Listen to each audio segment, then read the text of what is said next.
ये recording start हुआ है, देखो तो। है sir. Okay sir, yes sir. ठीक है सर, चलो स्टार्ट करते हैं।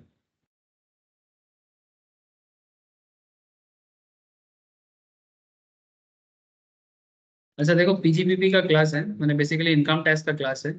Good afternoon to all of you. तो इनकम टैक्स में लास्ट वीक हम लोग profits and gains in business and professions ये स्टार्ट कर चुके थे, ठीक है। और स्टार्ट करते ही मैंने आपको एक क्वेश्चन सॉल्व करवाया। क्वेश्चन गजब था, क्योंकि वहाँ पर हम लोगों ने एक बंदा का टैक्स कैलकुलेशंस किया बिजनेस इनकम का, जिसमें उसको हम लोग सर लमसम में डाल दी। मैंने बेसिकली टर्नओवर पे टैक्स डाल दिया, क्योंकि वो अकाउंट्स मेंटेन नहीं करता, ठीक है। शिवम बोल के क्वेश्चन था, लेकिन बाकी कैलकुलेशंस हम लोग पूरा किए थे। अच्छा, कोई मुझे लास्ट क्लास का डेट बता सकते हो सर? एनीवन? मिल गया।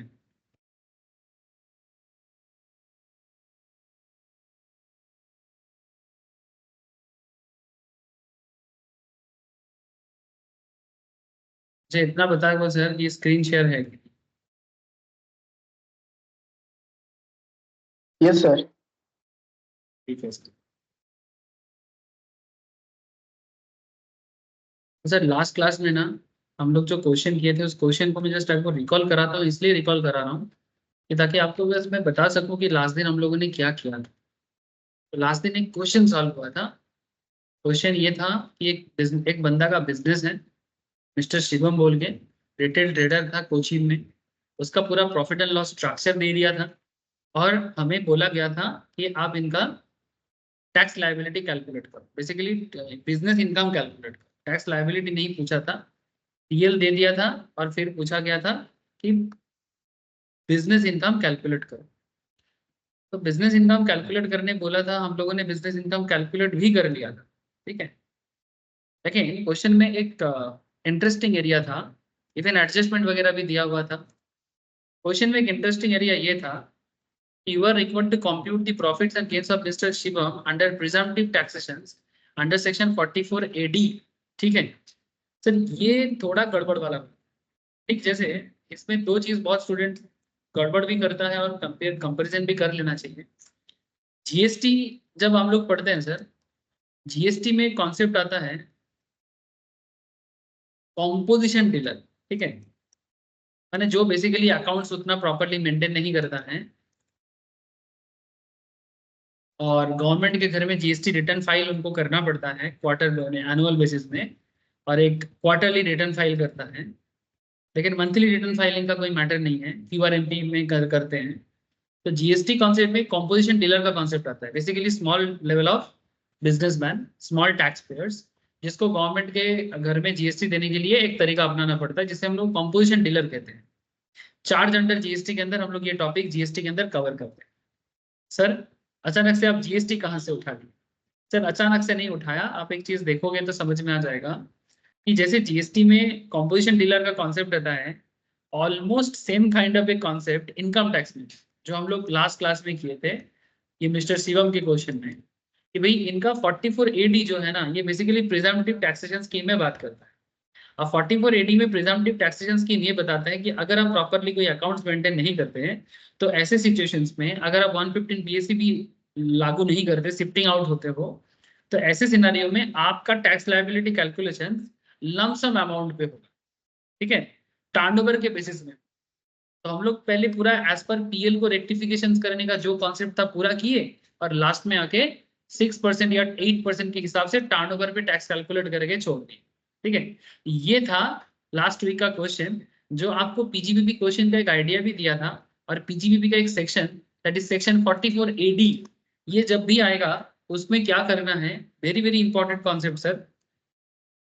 एग्जाम में अगर 44 एडी पूछे ना, तो आपको चौकन्ना रहना चाहिए, और आंसर को भी 44 एडी के तहत प्रिजम्पटिव टैक्सेशन स्कीम पे कंप्लीट करना चाहिए।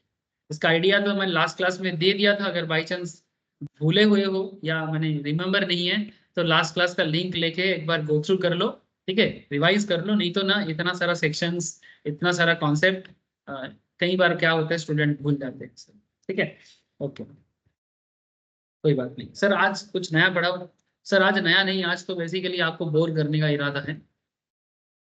सर क्यों बोर क्यों करोगे? सर बोर इसलिए करना जरूरी है क्योंकि सिर्फ क्वेश्चन आंसर करने से ना बात नहीं बनेगा। क्वेश्चन आंसर करने से क्या है, पढ़ाई तो मजे माने मजेदार हो जाता है, बट कभी कभी ना टैक्स में बोरिंग पार्ट भी कवर अप करना पड़ता है। सर आप लोग ना थोड़ा मेहनत करो और एक बार पीजीबीपी का ये स्ट्रक्चर रेडी करो सर। कॉपी निकालो, कॉपी निकालो और स्ट्रक्चर रेडी करो, क्योंकि ये स्ट्रक्चर बताना जरूरी है। आपकी कॉपी में, आपने खुद के हैंड राइटिंग में या आपके कॉपी में होना जरूरी है। सर क्या है ये? सर इसे कहते हैं proforma. Proforma for computation of income under the head PGBP under default tax regime under section 115 ABC। ठीक है, ये हो गया 115 ABC वाला, सॉरी BAC वाला। ठीक है, डिफॉल्ट टैक्स में 115 BAC का सेक्शन कवर करना है, एज वेल एज जो ऑप्शनल सिस्टम है वो भी कवर करना है। दोनों सिस्टम कवर अप करना है सर। इस बार थोड़ा सा झमेला कर दिया, पहले ऐसा नहीं था, पहले 115 BSc का झमेला नहीं लेना पड़ता था। Proforma for computation of income under the head profits and gains of business and profession under optional tax regime taking business income computed under default tax regime under section 115 BC as the starting point। आपको basically 115 BSc को starting point करके फिर उसके अंदर optional tax system को develop किया गया। Profit as पर सेक्शन 115 BSc, फिर उसके साथ एडजस्टमेंट। ठीक है, ये एडजस्टमेंट थोड़ा सा ही है, मैंने 115 BSc में और नॉर्मल में बहुत ज्यादा फर्क नहीं रखा, बट जितना फर्क है वो जानना भी जरूरी है। सर ऐसे दिखाऊंगा ना तो समझ में नहीं आए। चलो प्रोफार्मा रेडी करो, फिर मैं धीरे धीरे आपको एक एक कॉन्सेप्ट बताता हूँ कि कैसे क्या पढ़ना है नहीं पढ़ना है, सारा सेक्शन डिस्कस करना है। चलो चलते हैं, बिजनेस के बारे में बात करते हैं। अच्छा, लास्ट दिन मैंने आपको बिजनेस रिलेटेड कोई नोट्स लिखाया था, बिजनेस किसे कहते हैं नहीं कहते हैं, नोट्स लिखाया हुआ है सर? बेसिक्स ऑफ बिजनेस का नोट्स। अरे लास्ट दिन लिखाया था बेसिक्स ऑफ बिजनेस का नोट्स, हाँ या ना?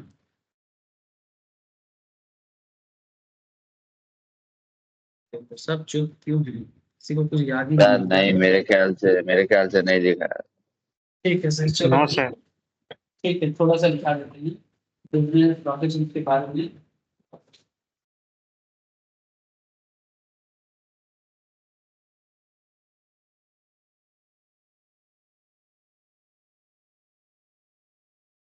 हल्का कुछ पॉइंट्स है, एक पेज में हो जाएगा, लिख लो। ये तो बोलोगे सर बिजनेस पढ़ना स्टार्ट किए, बट आप लोग बिजनेस के बारे में इनकम टैक्स में क्या कहा है उसके बारे में कुछ बताया ही नहीं। ठीक है चलो बता देते हैं।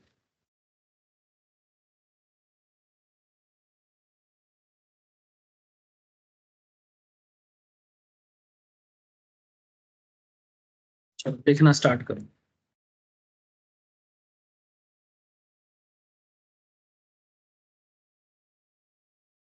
हेडिंग कर लो sir, income under the head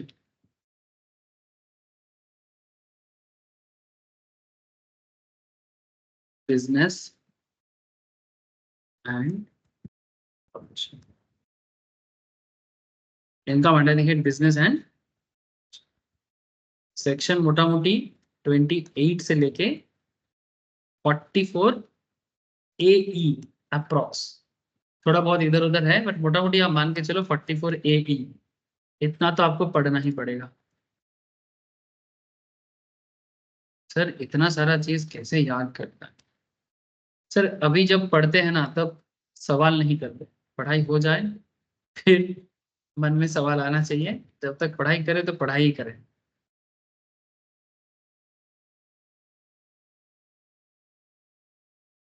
sir वो 44 है, कैपिटल है। हाँ सर कैपिटल है, कैपिटल है सर, 44 AE कैपिटल में।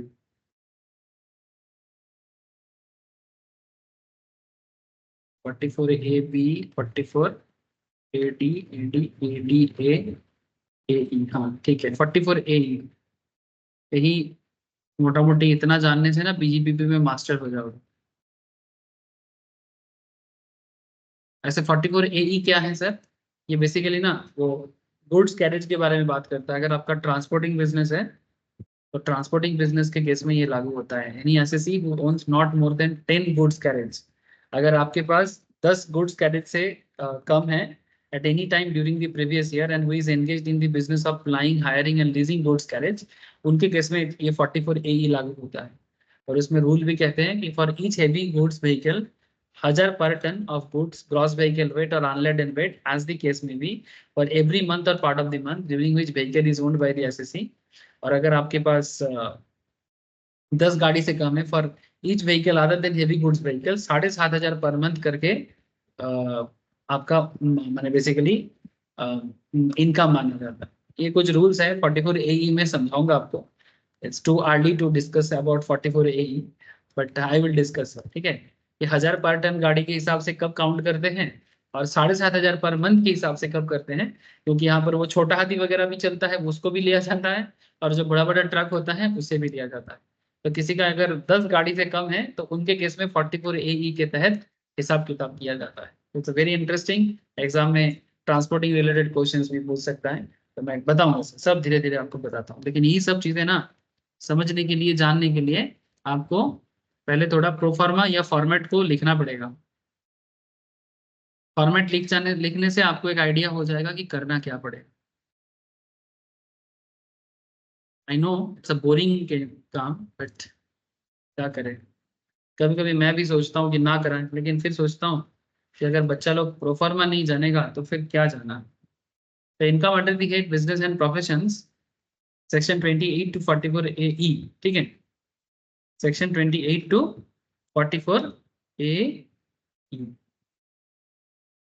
क्या कहता है? सबसे पहले तो आप एक काम करो सर,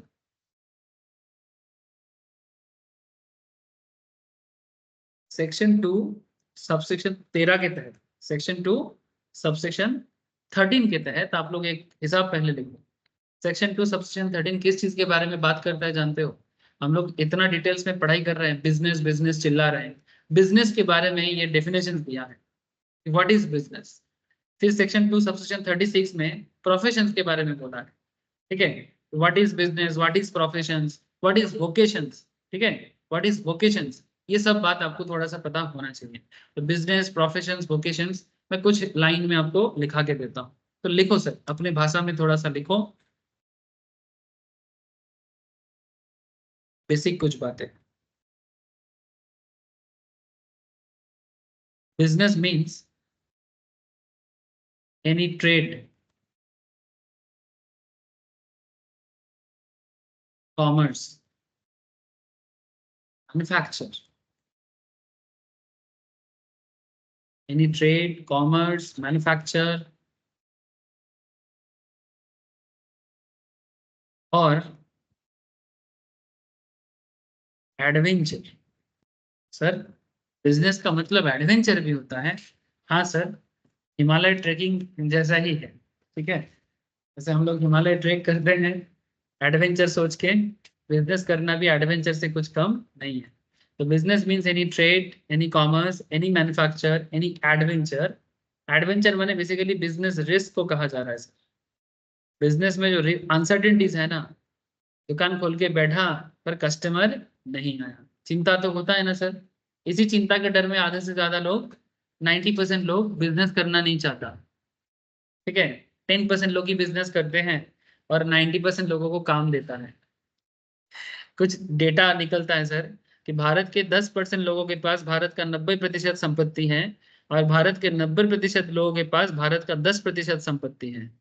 बात को समझने का कोशिश करिए कि वाई ऐसा क्यों है, कि वाई 10% लोगों के पास 90% संपत्ति और 90% लोगों के पास 10% ऑफ द इंडियाज एसेट, ऐसा क्यों है? बिकॉज इसके पीछे एक नेचर छुपा हुआ होता है, ऐसा मुझे लगता है, क्योंकि 90% लोग जॉब करना चाहता है और 10% लोग बिजनेस करना चाहता है, और वही 10% के घर में 90% लोग काम करते हैं। ठीक है, तो ऑटोमेटिकली ऑटोमेटिकली संपत्ति का बंटवारा तो हो ही गया, 90% के पास 10% और 10% के पास 90%। सर इसका मतलब आप कहना क्या चाहते हो? सर मैं ये नहीं बोल रहा हूँ कि 90% लोग बिजनेस करें और 10% लोग जॉब करें। मैं ऐसा भी नहीं बोल रहा हूँ। मेरा सिंपल कहने का मतलब है एटलीस्ट 60-40 या 30-70 या 50-50 रेशियो में बांट जाए ना तो सर बेहतर होता है। बैलेंस होना चाहिए, बैलेंस बैलेंस होना होना चाहिए, चाहिए। बैलेंस होना चाहिए। अगर बैलेंस हो जाएगा ना तो ये डिस्ट्रीब्यूशन का भी जो प्रॉब्लम है ये भी ठीक हो जाएगा। ठीक है, मैंने कई बार क्या होता है ना, जैसे चाइना में क्या है, चाइना का प्रॉब्लम बोलो या सही अच्छा बोलो, चाइना में सब कुछ गवर्नमेंट होल्ड करता है। ठीक है, पब्लिक के पास पर्सनल ऐसे एज सच बहुत ज्यादा कुछ नहीं हो पाता, तो वहां पर गवर्नमेंट ही बिजनेस करता है, पॉलिटिक्स भी गवर्नमेंट करता है, बिजनेस भी पॉलिटिकल पार्टीज करते हैं, और किसके पास कितना डिस्ट्रीब्यूशन होगा होगा वो भी वही मैंने सोचता है। ठीक है, ये सर पूरा आप पार्टी तो गवर्नमेंट, एक ही है, एक ही पार्टी है, कोई पार्टी डेमोक्रेसी नहीं है। कम्युनिस्ट है ना। हाँ कम्युनिज्म है। ठीक है, कोई डेमोक्रेसी कॉन्सेप्ट नहीं चलता सर, वहां पर पूरा सोशलिज्म कॉन्सेप्ट है, वन रूलर। ठीक है, एक ही रूलर है, अगर वो सही करे तो सही, गलत करे तो गलत। ठीक है, लेकिन एक चीज है कि डिस्ट्रीब्यूशन ऑफ प्रॉपर्टी बहुत ही अच्छे से कर लेता है कॉम्पेरेटिवली। ठीक है, लेकिन उसमें एक प्रॉब्लम है कि वहां पर इनोवेशंस, आपके इच्छा के अनुसार आपको कुछ कर पाना, ये सब नहीं होता है। और अमेरिका में इसका उल्टा है, अमेरिका में सब कुछ खुला छूट है, आप अपनी स्किल के हिसाब से जो लपेटना चाहते हो लपेटो। ठीक है, या European nation, specially western Europe, England, America, France, German, ये सब कंट्रीज इस ढंग से चलता है। रशिया, चाइना, ये कम्युनिज्म में चलता है। इंडिया हमेशा से कैपिटलिज्म को ही फॉलो करता था ओवरऑल, बट इंडिया में ना दोनों ही चला है, कम्युनिज्म में इंडिया ऑलवेज मिक्स सिस्टम पे चला है, कुछ हद तक कम्युनिज्म और कुछ हद तक कैपिटलिज्म, कम्युनिज्म और कैपिटलिज्म का मिक्स कॉन्सेप्ट में इंडिया चलता है। ठीक है, चलो that's a different thing, but आपको एक बहुत अच्छा एक स्टैटिस्टिक्स समझाने का कोशिश किया कि why there is a difference, मैंने बेसिकली इस तरह का इंडिफरेंस क्यों है। ठीक है, सॉरी डिफरेंस क्यों है। चलो, अच्छा, business means any trade, commerce, manufacture और एडवेंचर और कंसर्न, और कंसर्न, मैंने बिजनेस को ना कंसर्न भी कहा जाता है। कंसर्न क्यों, चिंता देता है। Concern in relation to what, concern in relation to business, trade, in relation to such trade, in relation to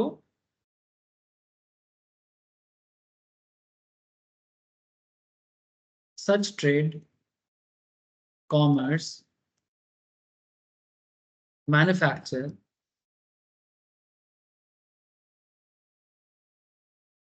ठीक है, either carried on,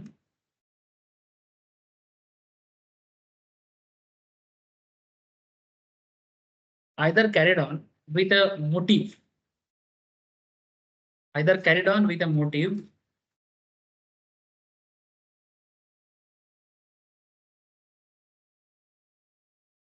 to earn profit,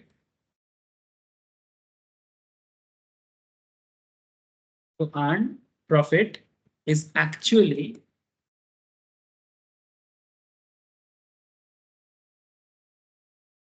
accrue or not। मैंने बिजनेस करने का जो मेन ऑब्जेक्टिव होता है वो profit करना होता है, with a motive to earn profit.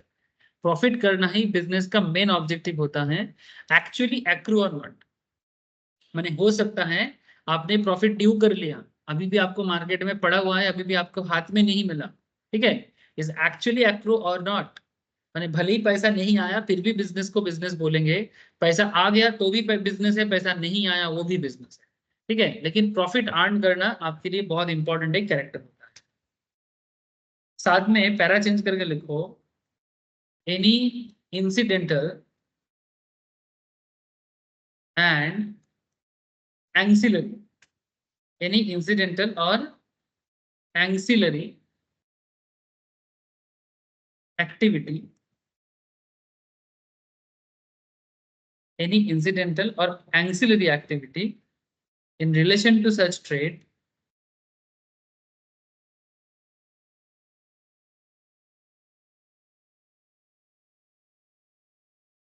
in relation to such trade, commerce,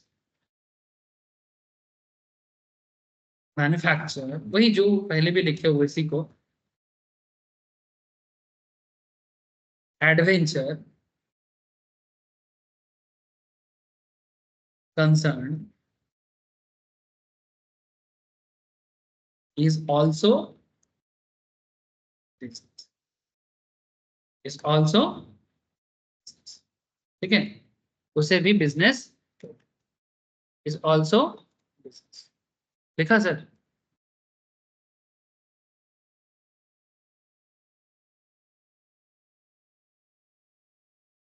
incidental और एंसिलरी का क्या मतलब होता है सर? इंसिडेंटल एंसिलरी का मतलब ये होता है कि आप जो बिजनेस कर रहे हो, आप जो बिजनेस कर रहे हो उस बिजनेस के साथ जुड़ा हुआ कोई और भी काम जो शायद आपके बिजनेस के साथ डायरेक्टली कनेक्टेड नहीं है, बट दे आर इनडायरेक्टली और माने एंसिलरी, माने एंसिलरी माने आपके साथ डायरेक्टली आप ही नहीं हो लेकिन आपके साथ जुड़ा हुआ है, तो वो भी आपके बिजनेस के अंदर काउंट हो सकता है।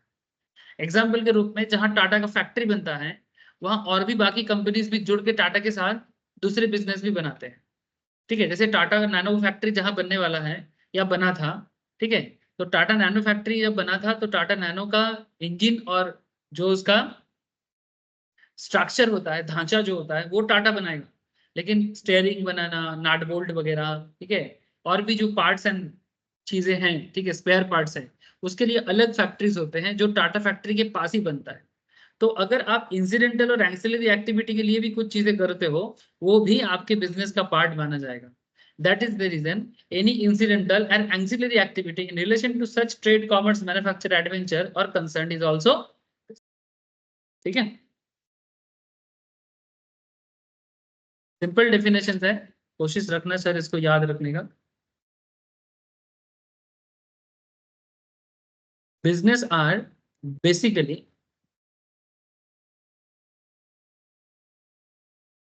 ऑफ टू टाइप्स, मेनली दो तरह का बिजनेस देखने को मिलता है। पॉइंट ए,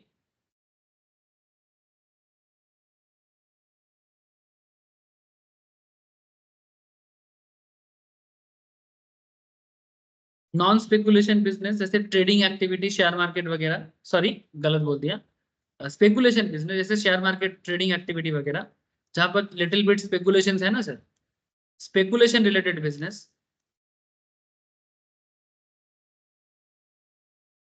और एक होता है नॉन स्पेकुलेशन बिजनेस जिसमें कोई स्पेकुलेशन का मैटर नहीं है, यू नो दैट कितने में बाई कर रहे हो, कितने में सेल कर रहे हो, ठीक है, 100 में खरीदेंगे 110 टका में बेचेंगे, ठीक है, 5 टका में खरीदेंगे 6 टका में बेचेंगे।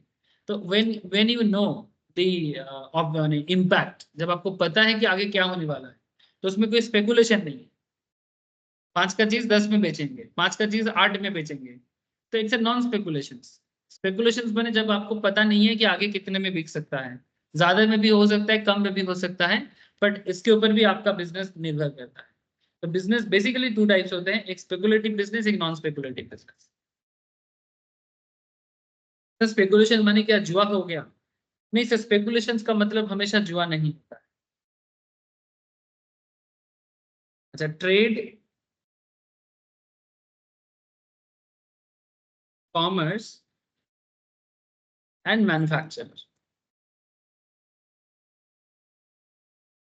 तो तीनों ही बिजनेस है। ट्रेड माने बेसिकली व्हाट, ट्रेड माने बाइंग सेलिंग, ट्रेड माने बाई सेल, तो बेसिक सिंपल मतलब ऑफ बाइंग एंड सेलिंग, ठीक है। जैसे शेयर मार्केट में भी लोग, हम लोग बोलते हैं ना शेयर ट्रेडिंग करना, बिकॉज वहां वहां पर हम लोग क्या करते हैं, शेयर बाई सेल करते हैं। सिमिलरली मार्केट में प्रोडक्ट का भी बाई सेल चलता है, इसको आर्बिट्रेज भी बोला जा सकता है, जहां सस्ता दाम में प्रोडक्ट मिले, सस्ता दाम वाले एरिया से महंगा दाम वाले एरिया में आके बेच दो, सस्ता दाम वाले एरिया से महंगा दाम वाले एरिया में बेच दो। अगर सस्ता दाम वाले एरिया में आपको कोई भी प्रोडक्ट सस्ता में मिल रहा है, वहां से उठाओ सस्ता में, चीप रेट में उठा के एक्सपेंसिव रेट में बेचने को ही बोलते हैं ट्रेडिंग करना। कॉमर्स क्या है? कॉमर्स बेसिकली बिजनेस का एक ओवरऑल कॉन्सेप्ट है जिसके बिना बिजनेस नहीं हो सकता। जैसे डिलीवरी करना, सर्विसिंग देना, ठीक है, वारंटी प्रोवाइड करना, गारंटी प्रोवाइड करना, रिटर्न पॉलिसी देना, ठीक है, बिजनेस के साथ जो ओवरऑल जुड़ा हुआ कॉन्सेप्ट होता है उसे कॉमर्स कहते हैं, जिसके बिना एक बिजनेस एक्चुअली ओवरऑल कंप्लीशन नहीं आता, ठीक है। That's a commerce overall activity, इसलिए हम लोग बोलते हैं हम लोग कॉमर्स पढ़ते हैं। एंड मैन्युफैक्चर के बारे में मैं और क्या बताऊं, तो कॉमर्स को आप सर्विस सेक्टर बोल सकते हो। क्या बोल सकते हो? It's a service sector, it's a service sector. तो मैन्युफैक्चरिंग माने basically what? Production of goods.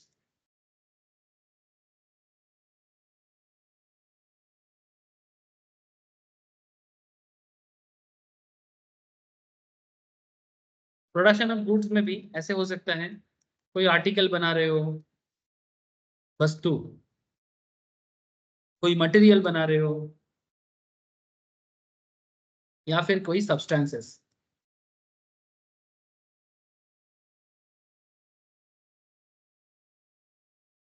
Sir इसमें माने ओवरऑल जो आर्टिकल्स हैं इसको भी हम लोग दो हिस्सों में बांट सकते हैं, movable goods and marketable goods. Immovable नहीं है, movable and marketable, not immovable. माने जो प्रोडक्ट आप रेडी करते हो गुड्स में, वो मूव करे, माने बेसिकली एक जगह से दूसरे जगह में आप उसको सेल कर सकते हो। एंड मार्केटेबल शब्द का मतलब होता है जो मार्केट में बिक सकता है। ठीक है, भले ही वो मूव ना कर पाए बट बिकना जरूरी है। हो सकता है कि आप ऐसे कोई मशीन बनाया जो एक ही जगह में रहेगा, दूसरे जगह में नहीं जाएगा। ठीक है, लेकिन क्या वो मार्केटेबल है ये देखना जरूरी है। क्या ये बिक सकता है? इफ यस, तो फिर आपका गुड्स जहां पर है वहीं रहने दो, आपका मैन्युफैक्चरिंग मशीन वहीं रहने दो। अगर वो मार्केटेबल है तो बिक जाएगा, अगर मार्केटेबल है तो बिक जाएगा। लिख लिया रे सब कोई? हेलो? है सर। ठीक है सर। नेक्स्ट चलो लिखो। सर ट्रेड के साथ मैंने बेसिकली हम लोग बिजनेस के बारे में जो बेसिक आइडिया चाहिए था वो तो बोल दिए। अब थोड़ा प्रोफेशन, ऐसे बिजनेस को देखो, यहाँ पर थोड़ा सा ऐसे लैंग्वेज में भी बोला है। The term business has been defined in section 213, 2 subsection 13 to include any trade, commerce or manufacture, any adventure or concern in the nature of trade, commerce or manufacture। उसी को मैं थोड़ा सा डिटेल्स में बोल दिया सर। यहाँ पर प्रोफेशंस के बारे में बोलते हैं। The term profession has not been defined in this act, it means an occupation requiring some degree और learning. The term profession includes vocation as well. चलो मैं आपको समझा देता हूँ सेक्शन 2 सबसेक्शन 1336 क्या कहता है। पढ़ रहा है पीजीबीपी, तो पीजीबीपी का कम से कम इतना तो पता होना चाहिए, किसे कहते हैं प्रोफेशंस और किसे कहते हैं।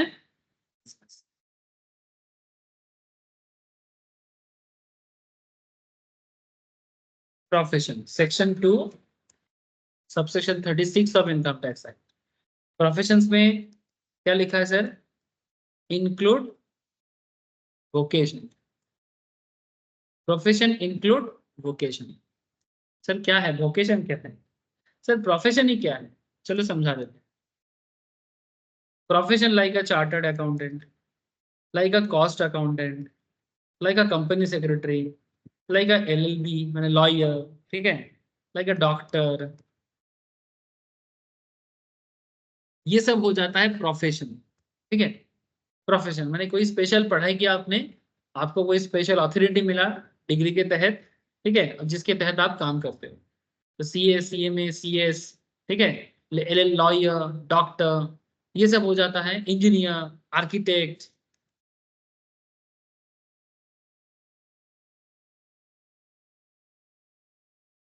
ठीक है, दीज आर प्रोफेशंस। ठीक है, अगर वो अपना माने बिजनेस माने प्रोफेशन सेट करके रखा है, लाइक एडवाइजरी फार्म चलाता होगा तो प्रोफेशन हो। अगर यही लोग कहीं जॉब करता है थोड़ी ना प्रोफेशन हो जाएगा। ठीक है, सीएमए जॉब करता है अगर सैलरीड तो सैलरीड पर्सन होगा। लॉयर कहीं किसी कंपनी में जॉब कर रहा है, आजकल लॉ का भी जॉब है बहुत, तो सैलरीड प्रोफेशन होगा, चाहे सीएस हो, सीएमए हो, सीए हो, डॉक्टर हो, इंजीनियर हो, आर्किटेक्ट हो। डॉक्टर भी जॉब करता है, बड़े हॉस्पिटल्स में नौकरी करते हैं, तो नौकरी करेगा तो सैलरी। ठीक है, लेकिन अपना खुद का चेम्बर खोल के जब एडवाइजरी का काम करेगा तो हो जाएगा प्रोफेशन। सर वोकेशन बने, सर वोकेशन बने बेसिकली प्रोफेशंस का ही एक स्पेशल एरिया, जिसे अलग से वोकेशन कहते हैं। वोकेशन में आ जाता है sir singer, dance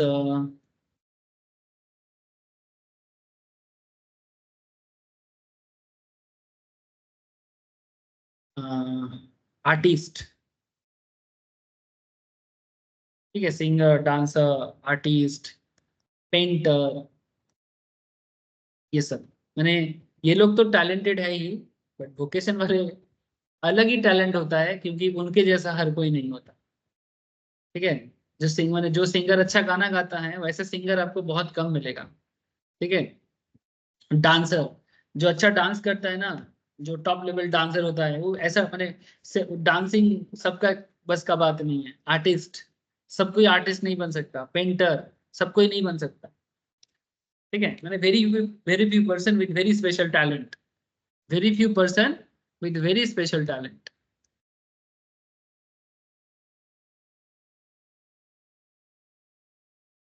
tax audit के बारे में एक बात मैं आपको लिखा देता हूँ।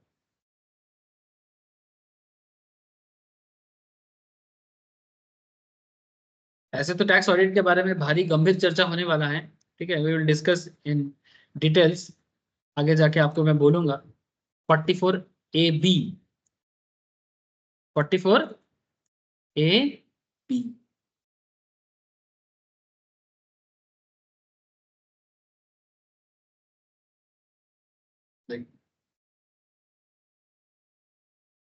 कंपल्सरी टैक्स ऑडिट, ठीक है।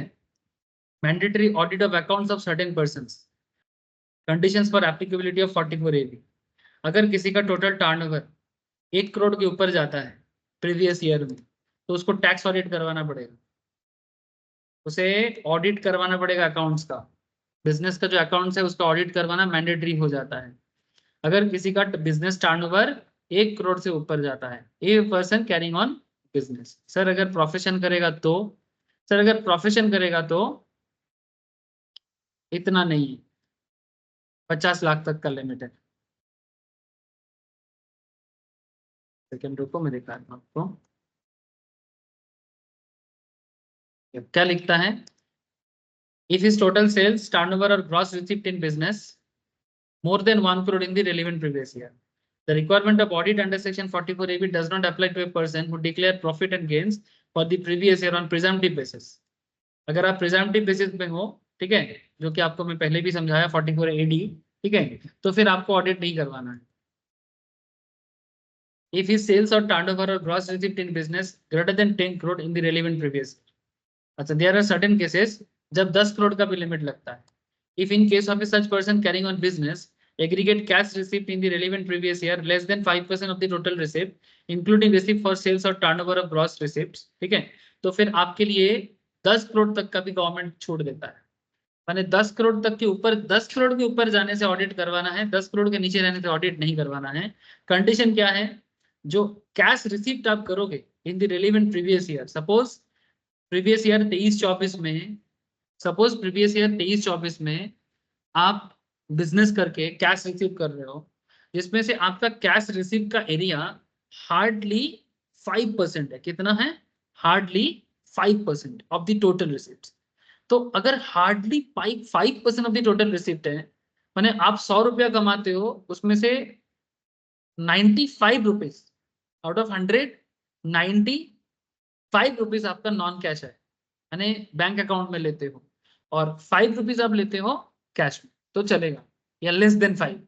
Aggregate cash received in the relevant previous year less than 5% of the total received including receive for sales, turnover and gross received मिला के, ठीक है।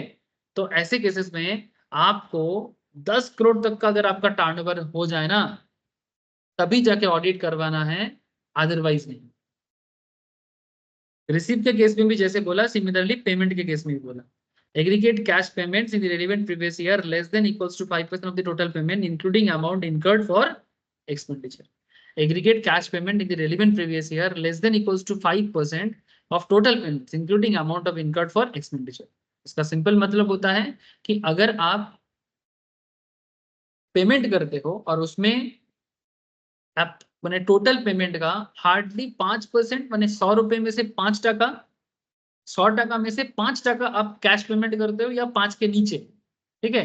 अगर ऐसा पेमेंट का स्ट्रक्चर है आपका, तो अगर आप 10 करोड़ तक का भी टर्नओवर कर लो अप टू 10 करोड़ तो आपको गवर्नमेंट टैक्स ऑडिट के लिए बाध्य नहीं करता, लेकिन जैसे ही 10 करोड़ के ऊपर जाएगा फिर आपके लिए मैंडेटरी हो जाएगा।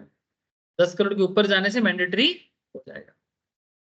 समझ में आ रहा है सब?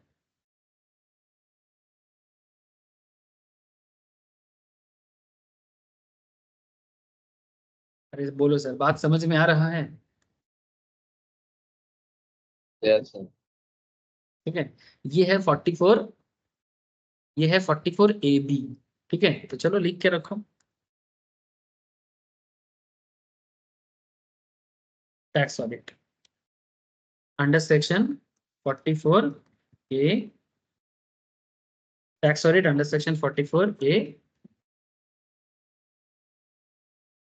Business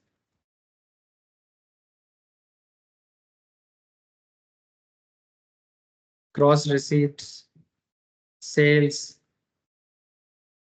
turnover greater than 1 crore, तो टैक्स ऑडिट करवाना है। ठीक है, जीआर माने gross receipts, gross receipt, sales, turnover अगर ग्रेटर देन 1 करोड़ जाता है इन प्रीवियस ईयर, तो टैक्स ऑडिट करवाना पड़ेगा। ठीक है, बट इसमें भी आपको एक स्पेशल सुविधा दे रहा है ना सर, चाहो तो इस सुविधा को भी लिख सकते हो। सुविधा ये है, exceptional situations, if in case of such person, ऐसा भी लिखो, if in case of a person जिसका एग्रीगेट कैश रिसीप्ट, ऐसे करके लिख दो, note in case of a person whose gross receipt,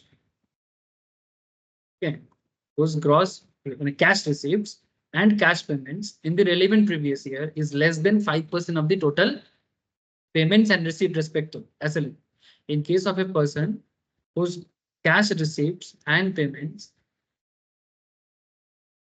whose cash receipts and payments, cash payments in the relevant previous year is less than equals to 5%. Less than equals to, less than का sign नहीं दे दो sir, less than, sorry ऐसे, less than equals to 5%, less than equals to 5%, ऐसे sign दे दो। ठीक है, of the total cash payments and received respectively, total cash, sorry मैंने receive पहले लिखा, पेमेंट बाद में लिखा ना, तो फिर वैसी तरह से लिखो, the total cash receipts and payments respectively, of the total cash receipts and payments respectively.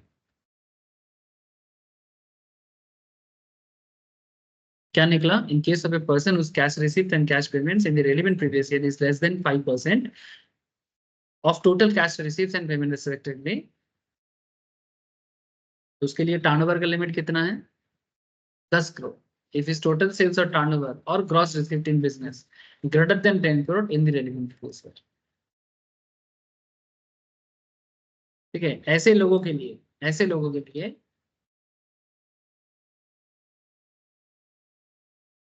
if sales or gross receipts or turnover greater than 10 crore तो करना है टैक्स ऑडिट। ये छूट है sir, if sales, gross receipt और turnover greater than 10 crore तो ही करना है टैक्स ऑडिट। बोलो सर,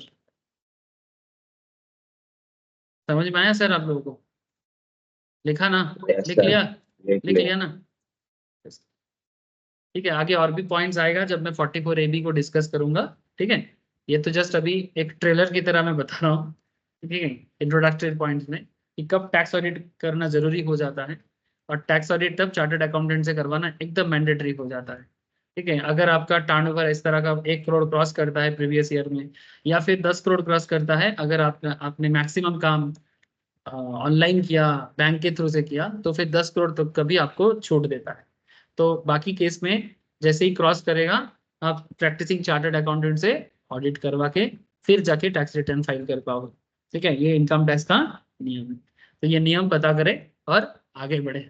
ठीक है सर, तो ये मैंने आपको बस क्या क्या बता दिया, ज्यादा कुछ नहीं बताया। इतना बताया कि बिजनेस क्या होता है, प्रोफेशंस क्या होता है। ठीक है, और बिजनेस के केस में आपको मैंने ये बताया, अच्छा प्रोफेशन और वोकेशन में फर्क बताया।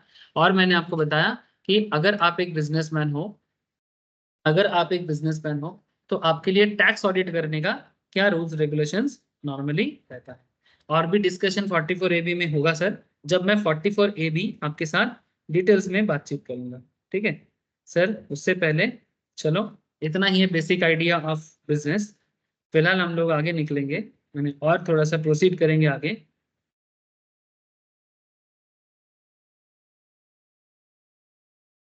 और प्रोफार्मा थोड़ा सा लिखेंगे सर।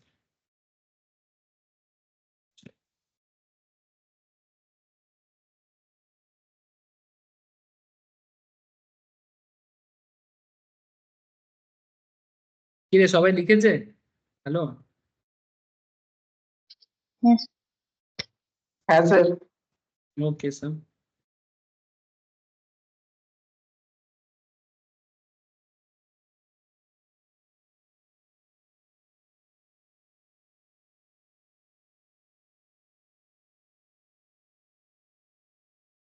चलो स्टार्ट हो जाओ।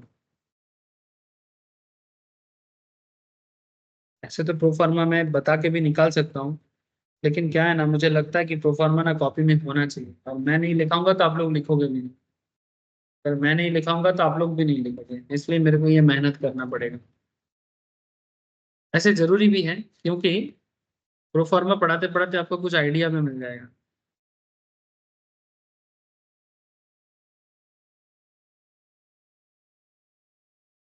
सो हेडिंग कर दो, format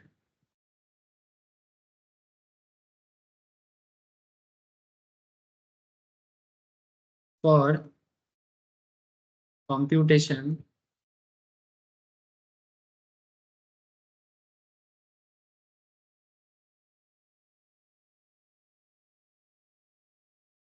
format for computation of income under the head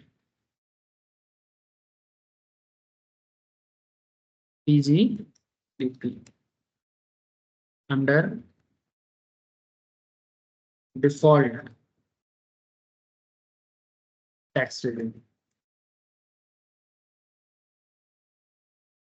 इसको हम लोग और बोलते हैं अंडर सेक्शन 115BAC, जिसमें डिस्काउंटिंग रेट गवर्नमेंट ने अलॉट करके रखा है। इसमें गवर्नमेंट ने डिस्काउंटिंग रेट अलॉट करके रखा है, इसे 115BAC के नाम से भी जाना जाता है। चलो जानते हैं। अगर आप सबको याद है तो अच्छा रहेगा।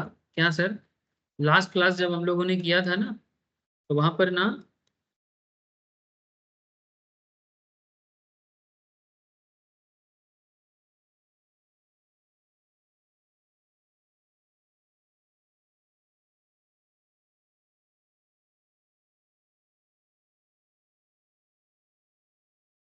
लास्ट क्लास जब हम लोग किए थे, तो वहां पर एक चीज हम लोगों ने देखा था सर। क्या देखा था बोलो तो?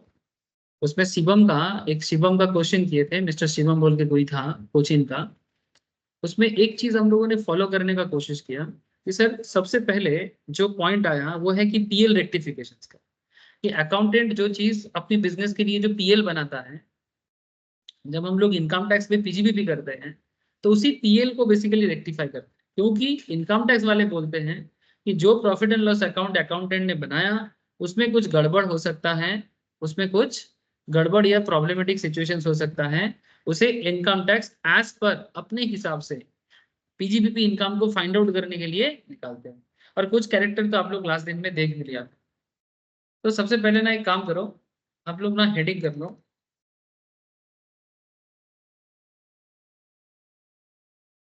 नेट प्रॉफिट एज पर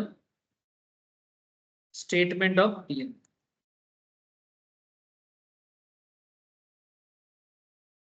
यानी प्रॉफिट एंड लॉस अकाउंट के हिसाब से आपका जो भी नेट प्रॉफिट होगा उसे आप पर्टिकुलर में डाल दो। सॉरी, यहाँ पर एक गड़बड़ कर दिया मैंने।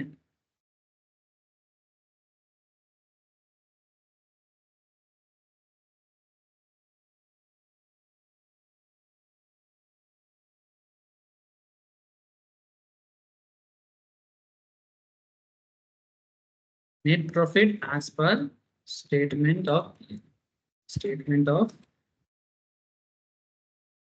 सर कितना अमाउंट का कॉलम है? दो ना? हाँ हाँ बोलो। दो अमाउंट का कॉलम है। हाँ, 2 अमाउंट का कॉलम। तो रुपीस का 2 कॉलम बना लो, एक इनर और एक आउटर। ठीक है, तो एक काम कर सकते हो, यहाँ पर जो पॉइंट आएगा ना इसको आउटर में ही डाल सकते हो, ABCD करके लिख सकते हो।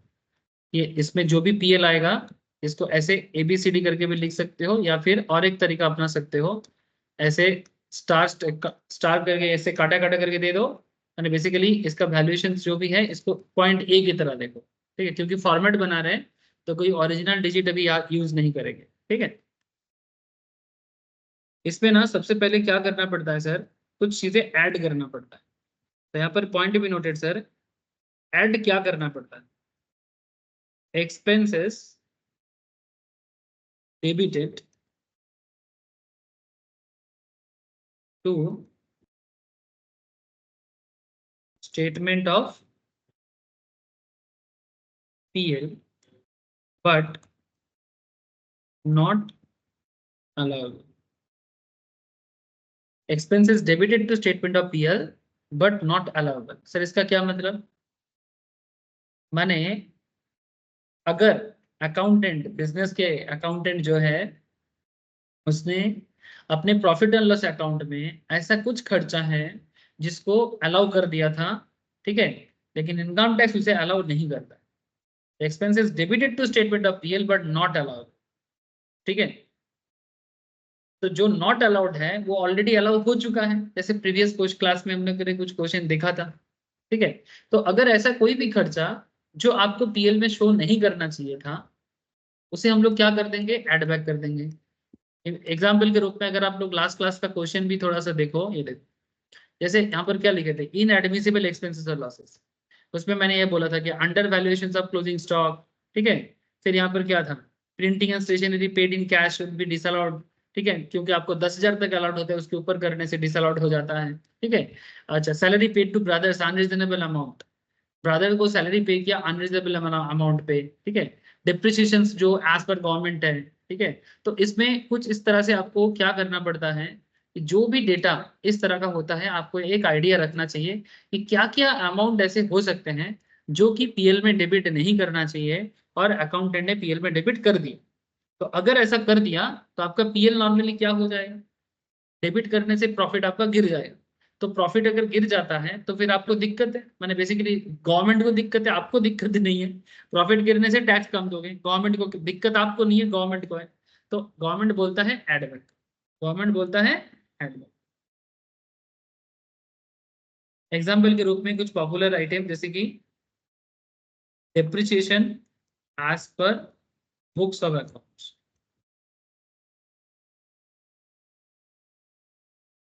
अकाउंट के हिसाब से जो डिप्रिसिएशन होता है वो इनकम टैक्स में अलाउड नहीं है। तो इनकम टैक्स वाले को क्या करना बोलेगा आपको, आप इनकम टैक्स का अकाउंट जब कैलकुलेशंस करोगे ऐड बैक कर दो और उसे आप इनर कॉलम में डाल दो। ठीक है, सेकंड सर, इनकम टैक्स में आप इनकम टैक्स लायबिलिटी को ही डिडक्ट नहीं कर सकते। ठीक है, इनकम टैक्स में इनकम टैक्स डिसअलाउड है because you are calculating for income tax purpose. तो अगर आपका income tax liability generate obligation हो रहा है तो आप उसे भी खर्चा दिखाओगे क्या? तो अगर कोई बंदा बिजनेस के अकाउंट्स में इनकम टैक्स को खर्चा दिखा के डेबिट कर रहा है पीएल में तो वो भी अलाउड नहीं है। सो इनकम टैक्स पे इनकम टैक्स डिसअलाउड, याद रखना सर। सेक्शन भी बोल देता है इसका, section 40 A, sorry subsection A clause 2, section 40 subsection A clause 2, small A, हाँ ब्रैकेट में जो ए है वो स्मॉल ए है।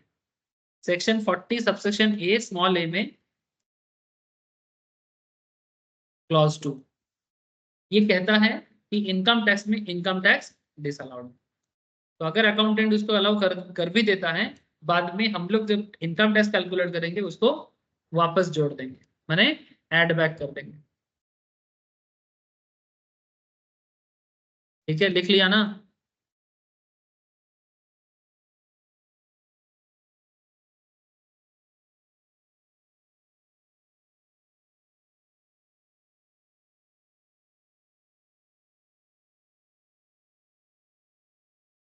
और क्या ऐड बैक होगा? लिखो सर, पहले लिखते जाओ, समझ में आ जाएगा।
लिख लो, समझा देता हूँ।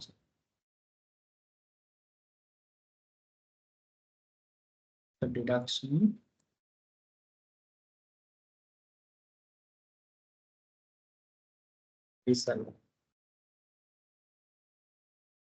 the section 40 subsection A clause 1A. The same is allowed in the year in which tax is deducted and remitted. In which the tax is deducted and remitted. The year it is allowed in the year in which the tax is deducted and remitted. Sir मतलब समझा दो sir. देखो ये जो amount है कहता है कि 30%, okay, 30% of sum payable to residents on which tax is not deducted. माने अगर आप बिजनेस के तहत किसी को कुछ पेमेंट कर रहे हो, ठीक है, आपके बिजनेस पे से फॉर एग्जांपल नॉर्मली हमें क्रेडिटर को पेमेंट करना पड़ता है। As a businessman we need to pay to our creditors और सप्लायर्स, है ना? सो अगर मैं अपने बिजनेस के किसी सप्लायर को या क्रेडिटर को कुछ पेमेंट कर रहा हूँ और जितना टोटल पेमेंट उनको करना है उसका 30% अमाउंट पे कर रहा हूँ। So when I paid 30% of the total amount, suppose किसी को 1 लाख देना है and I am paying 30,000 to my suppliers, तो कहता है कि 30% of sum payable to residents on which TDS is not deducted. ठीक है, मैंने टीडीएस नहीं काटा, ठीक है, तो टीडीएस बिना काट के अगर मैं पेमेंट कर देता हूँ तो गवर्नमेंट कहता है तो फिर उसे अलाउ नहीं करेगा। जो भी टीडीएस रेट होगा, टीडीएस का अलग टॉपिक आएगा सर, वहां पर पूरा टीडीएस रेट का ना डिटेल्स देता है, 10%, ठीक है, डिफरेंट सिचुएशंस में डिफरेंट रेट चलता है। तो पॉइंट इज दैट कि अगर टीडीएस काट के देना था तो टीडीएस काटना जरूरी है। So if the amount is deducted without cutting the TDS और वो रेसिडेंट है इंडिया, या तो ये सिचुएशंस है तो आपको बेसिकली डिडक्शंस नहीं देगा, माने बेसिकली वो खर्चा दिखाने नहीं देगा, बिकॉज आपका पेमेंट है, आपका पेमेंट आपका खर्चा है, तो आपका पेमेंट आपका खर्चा है और वो खर्चा आप बिल्कुल पीएल में डेबिट कर सकते हो, लेकिन बिना टीडीएस का काटा हुआ पेमेंट आपको अलाउ नहीं करेगा। या फिर और एक शर्त दे देता है, और has not been remitted on और before the due date of filing return. 139 subsection 1 में एनुअल रिटर्न फाइल करना पड़ता है बिजनेस को, ठीक है, और एनुअल रिटर्न फाइल करने का जो ड्यू डेट है 139 सबसेक्शन 1 के तहत जो कंपनी लॉ में आपको पढ़ाया जाएगा, उसके तहत अगर टाइमली आपने रिटर्न फाइल करने से पहले भी आपने टीडीएस फाइल मैंने टीडीएस डिडक्ट नहीं किया, रेमिट नहीं किया, तो फिर तब भी आपको ये डिसअलाउड करेगा। ठीक है, ये section 40 subsection A clause 1A के अंदर बोला है। तो फिर लेकिन सर अगर मेरा टीडीएस मैं काट लेता हूं तो फिर कब मुझे मिलेगा? Sir this is allowed in the year in which the tax is deducted and remitted. माने जिस पर्टिकुलर ईयर में आप पेमेंट का टीडीएस काटोगे, अल्टीमेटली काटना तो है, पेमेंट करने से पहले जिस बिजनेस का टीडीएस काट के पेमेंट करने का प्रावधान या प्रोविजंस है, उनको टीडीएस काट के ही पेमेंट करना पड़ेगा। अगर बिना बिना टीडीएस काटे हुए वो किसी को भी कुछ पेमेंट करता है, तो जब तक टीडीएस नहीं काटेगा तब तक अलाउड नहीं करेगा वो खर्चा का। माने आप खर्चा करोगे पर आपका पीएल से डिडक्ट नहीं, और आपका नेट प्रॉफिट बढ़ा हुआ दिखेगा। जिस ईयर में काटोगे उस ईयर में दिखा के पीएल को डिडक्ट कर सकते हो, नेट प्रॉफिट को कम कर सकते हो। आशा करता हूं बात का जो गंभीरता है आपको समझ में आया। हेलो, टेल मी सर, समझ आया कि नहीं? हाँ सर। ठीक है, अब वही से फॉर्मेट बताने का मतलब सिर्फ फॉर्मेट नहीं होता, इसके अंदर ऐसा ऐसा कॉन्सेप्ट छुपा रहता है जो आपको एग्जाम में पूछता है, और अगर आप इसको पढ़ोगे नहीं, जानोगे नहीं, तो फिर एग्जाम में जब पूछ लेगा तो क्या करोगे सर? छोड़ छाड़ के आ जाओगे।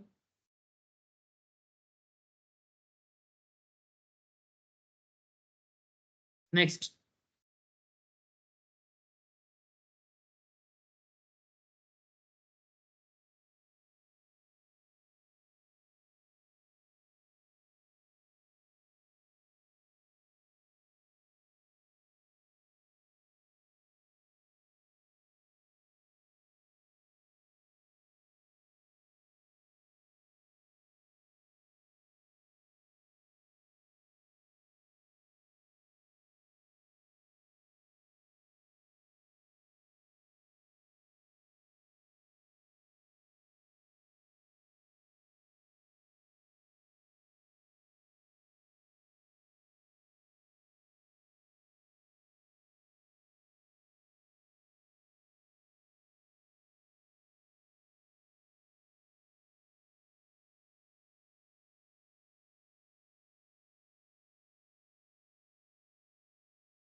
another important topic, another important topic कहता है sir, any expenditure incurred in respect of which payment is made for goods, services और facilities to a related person to the extent that the same is excessive or unreasonable in the opinion of AO। AO माने assessing officer, assessing माने AO माने assessing officer। अगर assessing officer माने income tax officer, उनको अगर लगता है कि आपने कुछ पेमेंट किया, यानी एक्सपेंडिचर आपने किया गुड्स के लिए, सर्विस के लिए और किसी फैसिलिटीज के लिए, रिलेटेड पर्सन को दिखाया अपने खर्चा के लिए, लेकिन रिलेटेड पर्सन को आपने जिस दाम पे दिखाया वो मार्केट रेट से कम है, ठीक है, तो to the extent the same is excessive और अनरीजनेबल, माने ज्यादा दाम पे दिखाया, कम नहीं सॉरी, ज्यादा दाम पे दिखाया, मार्केट रेट है 1000 टका, रिलेटेड पर्सन को दिखाया 2000 टका, क्यों? ताकि प्रॉफिट एंड लॉस कम हो जाए।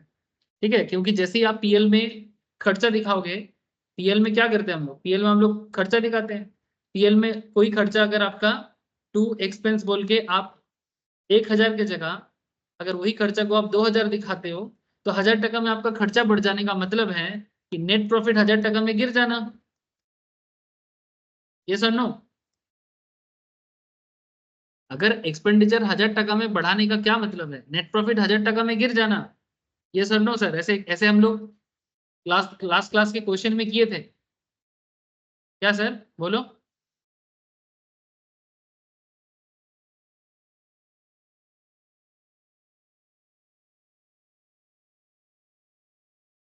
अरे हाँ या ना, कुछ तो बताओ,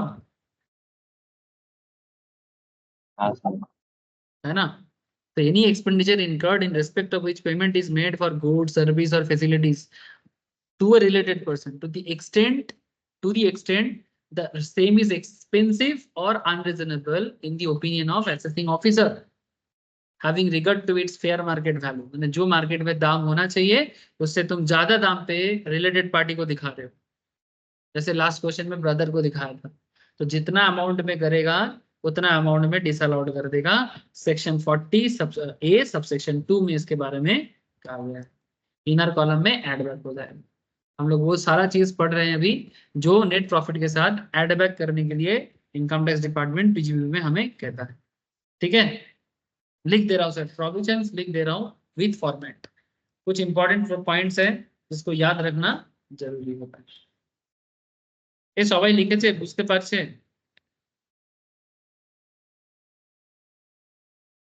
हाँ सर, मैं 2 पॉइंट आगे लिख रहा हूँ। ठीक है, आगे चलो, कोई दिक्कत नहीं है। लेकिन अगर समझ में नहीं आया तो फिर बाद में जब क्वेश्चन करवाऊंगा तब बत्ती गुल हो जाएगा, यही दिक्कत है। हाँ हाँ।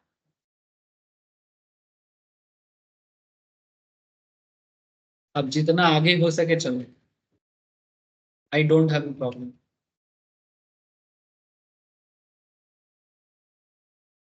क्योंकि ये सब रट्टा लगाने का चीज नहीं है। एग्जाम में आपको पीएल में से आइटम उठा के दे देगा, आपको बस समझना है कि करना क्या। ठीक है, रट्टा लगाने वाला चीज नहीं कि आप रटोगे और आपको लगेगा कि हमको एग्जाम में इसको लिखना है। नहीं नहीं, एग्जाम में आपको सब कुछ दे देगा। ठीक है, लेकिन अगर आपको पता नहीं है क्या करना है तो फिर मुश्किल हो जाएगा। नेक्स्ट चलो, एनी एक्सपेंडिचर incurred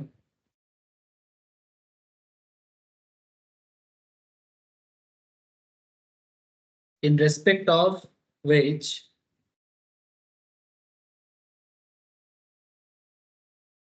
पेमेंट और एग्रीगेट पेमेंट, यानी या तो नॉर्मल पेमेंट या तो total payment. Any expenditure incurred in respect of which payment और aggregate payment to a person exceeding, exceed करने का मतलब क्या, क्रॉस कर जाना, exceeding ₹10,000 in a single day, in a single day is made otherwise than by way of account pay check, by way of account pay check or bank draft, और bank draft,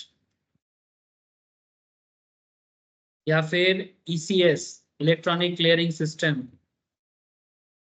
और other prescribed mode,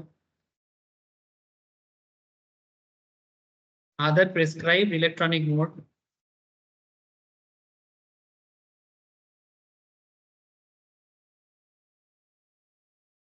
other prescribed electronic mode, जैसे कि debit card, credit card, UPI etcetera. ये भी disallowed हो जाएगा under section 40A subsection 3। याद रखिएगा 40A सबसेक्शन 3। सर क्या बोल रहे हैं, इसके ऊपर भी लास्ट क्लास में क्वेश्चन सॉल्व कर चुके हैं, इसीलिए मैंने आपको फर्स्ट क्लास में ही क्वेश्चन सॉल्व करवाया। क्यों? क्योंकि आपको पहले ही प्रैक्टिकल आइडिया मिल जाए कि सर होता क्या है। उसके बाद प्रोविजंस लिखा रहा हूँ क्योंकि कॉपी में होना भी चाहिए, पढ़ने के टाइम पे रिविजन जब करोगे रिविजन में फटाफट दिमाग में घुस जाना चाहिए। और क्योंकि फर्स्ट टाइम लिख रहे हो तो जो लिखते हैं इंसान वो दिमाग में कहीं ना कहीं याद आ ही जाता है। ठीक है? सर हाँ बोलो सर बोलो। আধারের পরেরটা কি লিখেছে? होता है এই যে লাস্টে দি ইসিএস ও আদার। अदर प्रेस्क्राइब माने गवर्नमेंट जब प्रेस्क्राइब करे like electronic mode debit card credit card UPI etcetera. UPI UPI जानते हो ना आप लोग? यूनिफाइड पेमेंट इंटरफेस, जैसे कि फोन पे गूगल पे ये सब।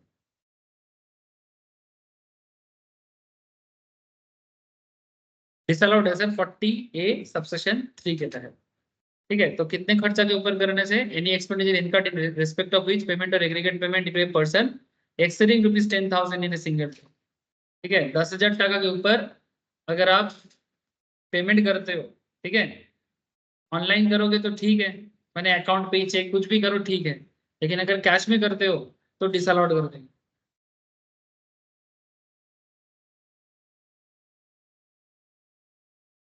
अगर चेक से करोगे ऑनलाइन मोड में करोगे तो अलाउड है, बट अगर नहीं करोगे तो फिर डिसअलाउड हो जाएगा। यानी गवर्नमेंट का कहा हुआ सिस्टम पे बाहर जाके पेमेंट करोगे तो डिसअलाउड हो जाएगा। सर क्यों ये सब बोलता है? क्योंकि ना बहुत सारा बिजनेसमैन ना हवाला करता है, बहुत सारे बिजनेसमैन कैश में काम करता है और कैश का काम का हिसाब गवर्नमेंट को पता नहीं चलता, इसलिए गवर्नमेंट ये सारा ट्रांजैक्शंस ऑनलाइन करने के लिए लोगों को बाध्य करता है। और आपको शायद नहीं पता होगा हवाला से इतना ज्यादा आतंकवादी संगठन को फंडिंग मिलता है ना, आप बिलीव नहीं करोगे, टेररिस्ट ऑर्गेनाइजेशंस को। आपको पता है कश्मीर में एक एक मुस्लिम लड़का है, पंचायत क्या बोलते हैं उसको, पंचायत प्रधान था, यानी सरपंच था, बीजेपी सपोर्टेड पार्टी से था, आतंकवादी ने परसों मार दिया। उसका एक ही गुनाह है कि वो बीजेपी करता था। अरे भाई पार्टी कुछ भी करे, लोगों के लिए काम कर रहे हैं, मार दिया उसको, दिन दहाड़े मार दिया। बहुत डेवलपमेंट किया था अपने गांव में, मार दिया उसको। हाँ मैंने बेसिकली ये जो टेररिस्ट और मोस्ट प्रोबेबली लश्कर ए तैयबा, एक टेररिस्ट ऑर्गेनाइजेशन है लश्कर ए तैयबा, उन्होंने बोला कि हमने किया। साहस देखो आप उनका। और ये लोगों को फंडिंग 2016 में जो डिमोनेटाइजेशन हुआ था ना सर, 2016 डिमोनेटाइजेशन के टाइम पे government actually terror funding of करने के लिए डिमोनेटाइजेशन मेनली किया था। ये डिमोनेटाइजेशन पे हम लोगों को तकलीफ बहुत हुआ, बट ये हम लोगों को सैक्रिफाइस करना चाहिए था, क्योंकि पाकिस्तान कुछ बड़ा टेरर का फंडिंग किया था जिसके बारे में हमारे इंटेलिजेंस को खबर था। और इसी कारण रातों रात उस नोट को बैन किया गया। और ये जो कश्मीर में जो पत्थरबाज चलता था ना, लोगों को 500 टका देके पत्थरबाजी चलाता था, आर्मी को मारता था। ठीक है, वहां पर एक अनरेस्ट क्रिएट करना चाहता था। ये पाकिस्तान का एकदम सोची समझी चाल होता है, ताकि हम लोग यहाँ पर मरे रहे कश्मीर को लेके, और पाकिस्तान चाइना के साथ अपना पीओके को पूरा हड़पते रहे। इसीलिए ना ये सब इलीगल फंडिंग बंद होने के लिए ये सब इतना सारा नियम टैक्स में करना पड़ता है, नहीं तो आपको खर्चा में डिसअलाउड कर देगा। यानी कहाँ का बात कहाँ जुड़ता है, अगर बंदा समझे तो बहुत दूर का समझ ले।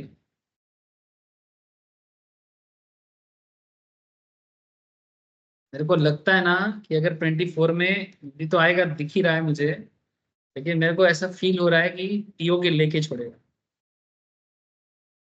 ऐसा पता नहीं, ऐसे क्या फीलिंग आ रहा है, पीओ के लेके ही छोड़ेगा। मैंने एक वार तो होगा, मेरे को लगता है 2024 के एंड पे ही वार होगा, जो ऑलरेडी पीओके में अनरेस्ट चल रहा है। वो लोग बहुत दिन से बोल रहे हैं कि हमें पाकिस्तान से नहीं रहना है। और क्यों रहेगा? पीओके तो उनका है नहीं, जब उनका है नहीं तो जबरदस्ती किसी भी जगह हड़प लेने से उसका हो जाएगा क्या? कल आके बोलेगा दिल्ली हमारा है, दे देंगे दिल्ली। कितना जगह टूटा है, पंजाब टूटा, बांग्ला टूटा, और कितना तोड़ेंगे सर। फिर भी ठीक है, 47 से पहले जो टूट गया सो टूट गया, और आगे नहीं तोड़ना है। अच्छा नेक्स्ट चलो,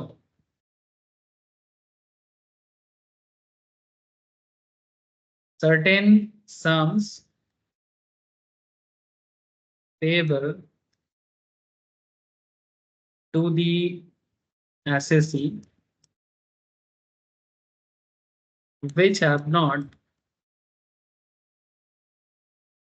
been paid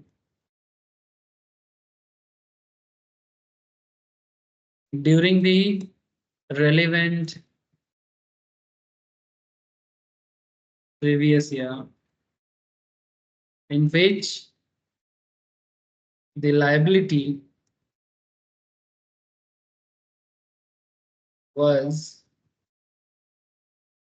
incurred on or before the due date of filing of return. Due date of filing of return. Due date of filing of return. ये basically under section 139 subsection 1 के अंदर है, in respect of that previous year, in respect of that previous, in respect of that previous. ये भी 43B में disallowed करता है, disallowed under section 43B. Sir फिर से समझा देता हूँ, certain sums माने कुछ अमाउंट ऐसा हो सकता है payable to the assessee, payable to the assessee, certain sums payable, sorry to the नहीं, गलत बोल दिया ना, certain sums payable by the assessee, to the क्यों होगा, by the assessee, माने assessee कुछ अमाउंट पे कर रहा है, which have not been paid during the relevant previous year, previous year में पेमेंट नहीं हुआ, in which the liability was incurred, जिस ईयर में liability incurred हुआ उस साल में आपने पेमेंट नहीं किया, या फिर ऑन और before due date of filing of return में आपने पेमेंट नहीं किया। तो अगर आपने रिटर्न फाइलिंग के पहले नहीं किया या फिर रिलेवेंट प्रीवियस ईयर में पेमेंट नहीं किया, तो अगर आपके पास से पेमेंट नहीं हुआ, जो एसएससी ने एक्चुअली पेमेंट माने एसएससी का पेमेंट एक्रू हो चुका है पर पेमेंट हो नहीं पाया, assessee which have not been paid during the relevant previous year, ठीक है, any certain sums payable by the assessee which has not been paid during the relevant previous year in which the liability was incurred. Suppose 23-24 का liability है, 23-24 में payment कर लेने से आपको deduction मिल जाता है, माने बेसिकली पीएल में आप उसको डेबिट कर सकते थे लेकिन आपने नहीं किया, तो फिर आपको 23-24 में उसको डिडक्ट करने नहीं देगा। ठीक है, दो रूल है, या तो सेम साल में कर लो या फिर रिटर्न फाइलिंग के पहले करो। अगर रिटर्न फाइलिंग से पहले कर लेते हो तो भी आपको अलाउ करेगा, अदरवाइज वो भी डिसअलाउड के लिस्ट में चला जाएगा। That's a very simple concept. आशा करता हूं समझ में आ गया सर। ठीक है, कि बोझा कैसे की जाएंगी।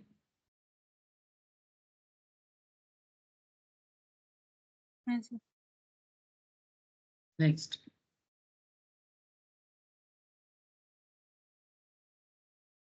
sum payable by the assessee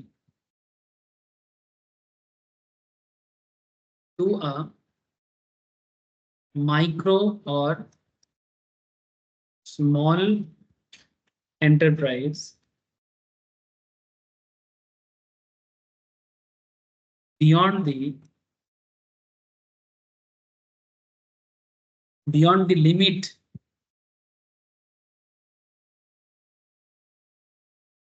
specified in section, एक नया सेक्शन है, in section 15 of MSME Act, MSME Development Act, Micro Small and Medium Enterprise Development Act 2006। अगर SSC micro small medium enterprise को कुछ पेमेंट करते हैं, sum payable by the SSC to a micro and small enterprise beyond the limit specified in section 15, जितना amount उसको payment करने के लिए एमएसएमई एक्ट में बोला है, अगर लिमिट से ज्यादा पेमेंट कर देगा तो वो डिसअलाउड कर देगा। नहीं तो क्या है ना, बहुत लोग क्या कहते हैं माइक्रो स्मॉल के नाम पे, उनके नाम पे खर्चा दिखा के और डिसअलाउड लेके घर जा रहा है, तो वो भी बोला कि नहीं करेगा आपको।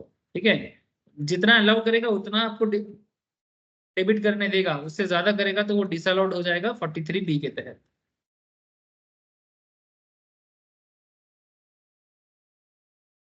सिंपल मतलब है इस पूरा सिस्टम का कि जो खर्चा नहीं ले सकते, ठीक है, उसे एड बैक कर दो।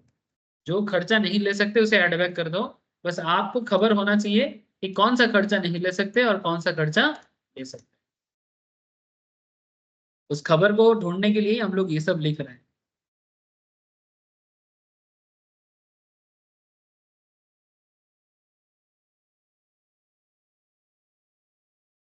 नेक्स्ट लिखो sir. Sir personal expenses, personal expense not allowed एकदम।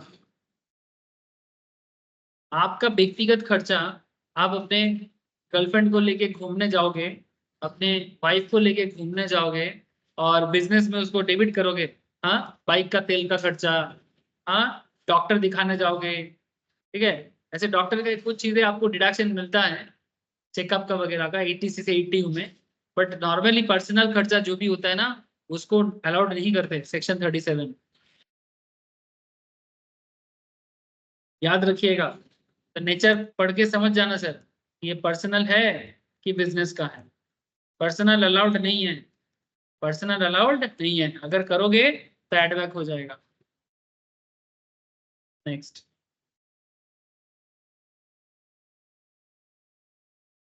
Capital expenditure. बिजनेस में अगर कोई बड़ा मशीनरीज लेके आते हो, ठीक है, वो अलाउड नहीं है, क्योंकि आपको कैपिटल एक्सपेंडिचर कैसे अलाउ करेगा, डिप्रिसिएशन अलाउ करेगा, मशीनरी का फर्नीचर का डिप्रिसिएशन अलाउ करेगा, ठीक है, कैपिटल का खर्चा अलाउ नहीं करेगा, कैपिटल एक्सपेंडिचर का, again not allowed under section 37।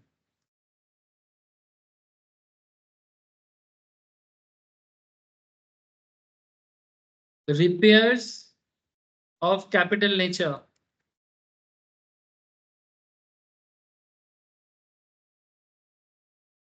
not allowed as per section 30-31। not allowed sir, section 30-31 में not allowed है। repairs and capital, repairs of capital nature माने जो करने से एसेट का लाइफ इंप्रूव हो जाता है।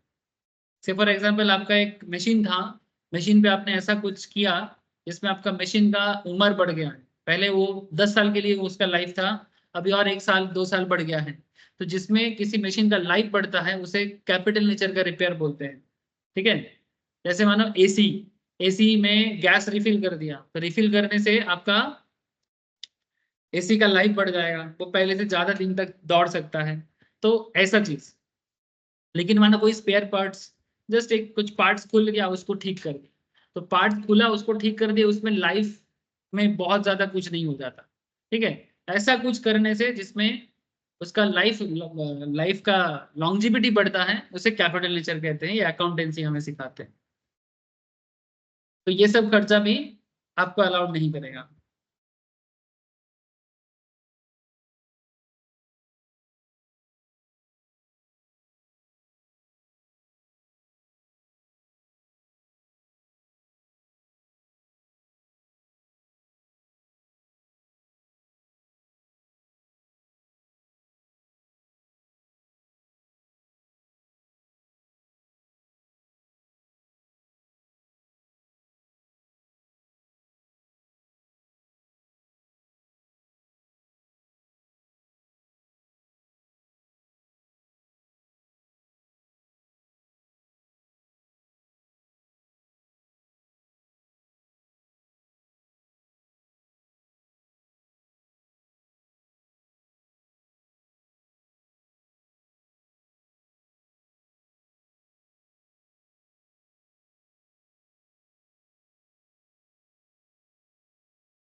सर देखो, another point, amortizations of preliminary expenses. Business start करने से पहले ना बिजनेस के पीछे ना कुछ प्रिलिमिनरी खर्चा होता है। बिजनेस स्टार्ट नहीं हुआ है, लेकिन बिजनेस जैसे मानो प्लॉट लिया, प्लॉट को रेडी किया, ठीक है, तो प्लॉट को पहले नीचे मतलब जमीन जो था वो थोड़ा सा मानो डाउन था, उसको ठीक किया, ठीक है, या फिर कुछ क्या बोलते हैं उसको, सर्वे प्रोग्राम किया, ठीक है। बिजनेस नहीं है, बिजनेस करने से पहले, जैसे मैंने एक रिपोर्ट पढ़ रहा था कि केएफसी इंडिया में बिजनेस करने से पहले अप्रोक्स 5 से 10 करोड़ का खर्चा किया, सिर्फ प्रिलिमिनरी खर्चा किया सर्वे करने पे कि केएफसी का जो प्रोडक्ट है वो इंडिया में कितना चलेगा, ठीक है। तो कोई भी प्रिलिमिनरी खर्चा बिजनेस का खर्चा डायरेक्टली नहीं होता, बट बीजेपी कहता है कि अगर प्रिलिमिनरी खर्चा है, एक सर्टेन अमाउंट ऑफ खर्चा आपको डिडक्शन करने का मौका देगा। तो amortization of preliminary expenses incurred under 35D और expenditure incurred under voluntary retirement scheme under section 35 DDA, ऐसे खर्चे को भी आपको सर्टेन अमाउंट तक डिडक्ट करने देता है। 4/5 of such expenditure will be added back. यानी पूरा खर्चा डिडक्ट नहीं करने देगा, यानी आप टीएल में डिडक्ट कर लो, लेकिन इनकम टैक्स बोलेगा कि जितना खर्चा आप करोगे उसका 4/5 पार्ट वो टीएल में ऐड बैक करेगा। जितना आप खर्चा करोगे मैंने डिबिट करोगे उसका 4/5 पार्ट वो ऐड बैक कर देगा। ये याद रखिएगा sir, 4/5 of such expenditure will be added back. Amortisation का क्या मतलब होता है, जैसे बिजनेस जब कोई भी प्रिलिमिनरी खर्चा करता है, तो से फॉर एग्जांपल आपने 10 करोड़ का प्रिलिमिनरी खर्चा किया, अब वो 10 करोड़ प्रिलिमिनरी खर्चा आप बिजनेस में अगर पीएल में डेबिट दिखाते जाओगे तो बिजनेस तो प्रॉफिटेबल होने पे बहुत टाइम लग जाएगा, है ना। तो प्रिलिमिनरी खर्चे को आप धीरे धीरे राइट ऑफ कर सकते हो, एमोटाइज कर सकते हो। एमोटाइज माने स्लोली राइट ऑफ करना, ठीक जैसे डिप्रिसिएशन करते हैं वैसा ही।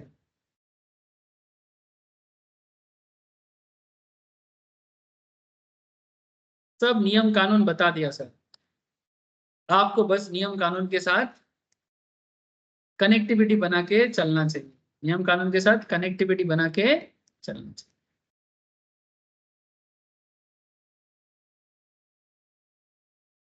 जैसे वॉलेंटरी रिटायरमेंट स्कीम, कोई एम्प्लॉय जब कंपनी से वॉलेंटरीली रिटायरमेंट लेता है, ठीक है, ये वाला जो बोला था वॉलेंटरी रिटायरमेंट वाला, जब कोई एम्प्लॉय वॉलेंटरी रिटायरमेंट लेता है, कंपनी अपने एम्प्लॉय को ना एक बड़ा अमाउंट बीआरएस में देता है, तो वो वाला खर्चा को भी ना एट ए टाइम आप माइनस नहीं कर सकते, तब तो पूरा बिजनेस का पीएल गिर जाएगा, और अगर पीएल गिर जाएगा तो प्रॉफिट कम हो जाएगा, प्रॉफिट कम होने से सरकार को टैक्स कम मिलेगा, तो सरकार ये कभी नहीं चाहेगा।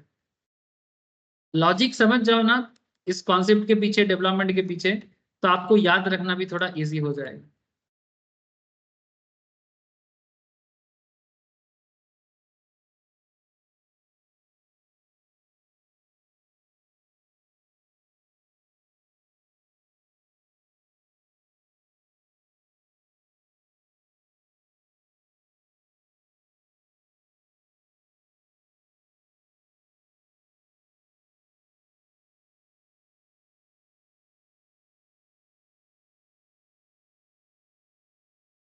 देखो सर, अगर आप एक नॉर्मल बिजनेसमैन हो, सोल प्रोप्राइटर टाइप का, तो आपके लिए ये प्रोविजंस नहीं है, लेकिन अगर आप एक कंपनी हो, ठीक है, तो आपके लिए ये प्रोविजंस लगता है। फैमिली प्लानिंग एक्सपेंसेस, एक कंपनी अपने एम्प्लॉय को फैमिली प्लानिंग के लिए कुछ पेमेंट करते हैं। Family planning in the sense, family planning in the sense कि इस तरह से फैमिली प्लान करना चाहिए, उसके लिए लोगों को शिक्षा जागरूकता देना, ठीक है।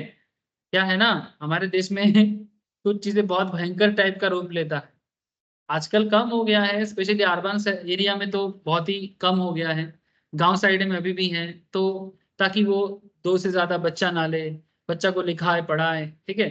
तो हमारे दो कॉन्सेप्ट, तो फैमिली प्लानिंग के पीछे लोगों को जागरूक या कॉन्शियस करने के लिए कंपनी की तरफ से कुछ खर्चा किया जाता है, तो वो खर्चा टैक्स में वो अलाउ करता है, ठीक है। तो वही बोला, family planning expense not available in case of a person other than, याद रखिएगा।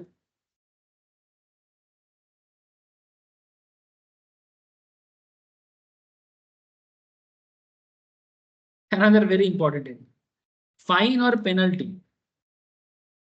फाइन और penalty paid for breach of law या इंफ्रिंजमेंट ऑफ लॉ, एक ही बात है, ब्रीच ऑफ लॉ।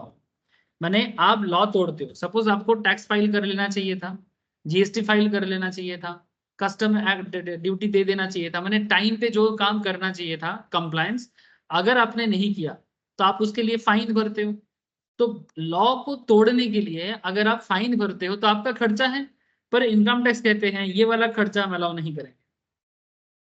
ठीक है, समझ में आ रहा है सर? फाइन और पेनल्टी पर paid for breach of law. ठीक है, लेकिन साथ में ये भी बोलता है however penalty in the nature of damages. ठीक है, किसी को कोई डैमेज क्लेम होता है, ठीक है, कॉन्ट्रैक्ट में जैसे होता है ना, डैमेज पेमेंट कर रहे हो, डिले इन कॉम्प्लीशंस, मैंने आपको काम कंप्लीट करने में डिले हुआ जिसके लिए एक्स्ट्रा पेमेंट कर रहे हो, delay in completion of contract, delay in completion of contract, contract acting में, कॉन्ट्रैक्ट कॉस्टिंग में 10 दिन में करने का बात था, 15 दिन लग गया। ठीक है, बीइंग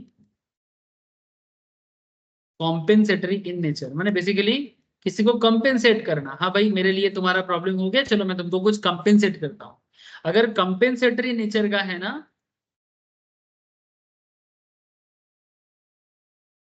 देन अलाउबल, तो वो खर्चा अलाउ करेगा। लेकिन जानबूझ के लॉ तोड़ के फिर लॉ का पेनल्टी भर के उसका खर्चा आप इनकम टैक्स में डिडक्ट करोगे, इनकम टैक्स वाले इसको अलाउ नहीं करता है।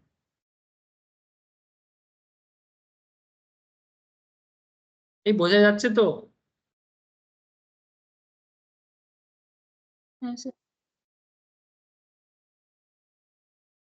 All expenses related to income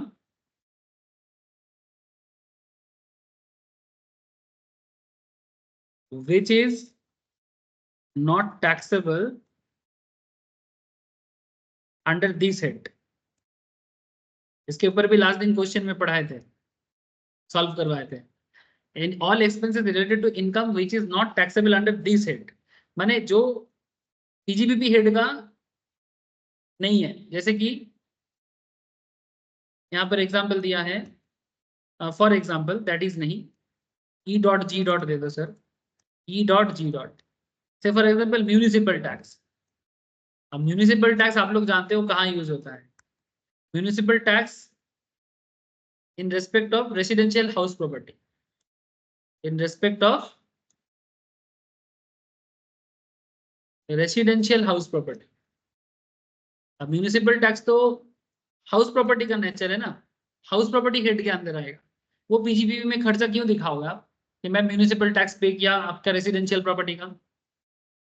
हाँ, अगर आपका बिजनेस है, उसका लेट आउट करने का बिजनेस है, आप उसको दिखा रहे हो वो चलेगा, लेकिन रेसिडेंशियल प्रॉपर्टी तो बिल्कुल नहीं आएगा। तो जो पर्टिकुलर हेड में नहीं आता और आप उसको हेड में दिखा रहे हो वो भी अलाउड नहीं, वो भी एड बैक हो जाएगा। नेचर को समझो। ठीक है, यहाँ पर माने हजारों एग्जाम्पल हो सकता है, वो हजारों एग्जाम्पल आपको लिखाने के टाइम पे बताना पॉसिबल नहीं है, बट अगर आप नेचर समझ जाओगे तो आप खुद भी पहचान लोगे। ठीक है, बेसिकली ये खेल क्या है, पहचान कौन, क्या है, पहचान। ठीक है, क्या पहचानना है, ये पहचान कि मुझे अलाउ करेगा कि नहीं, ये पहचान कि मुझे अलाउ करेगा कि नहीं।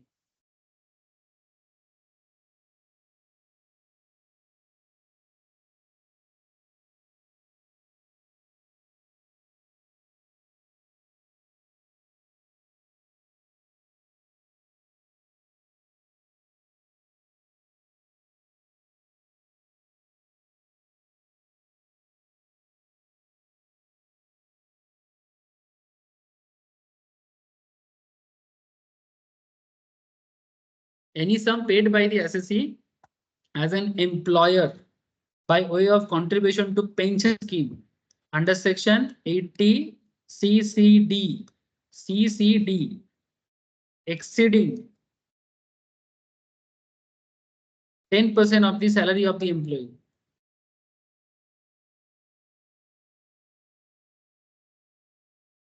क्योंकि एक बिजनेसमैन एम्प्लॉयर भी है, क्योंकि वो अपने कंपनी में लोगों को काम में भी रखता है, और वो अपने एम्प्लॉय के बिहाफ में पेंशन स्कीम में पैसा डाल रहा है, और जो कि एम्प्लॉय के सैलरी से 10% ज्यादा है।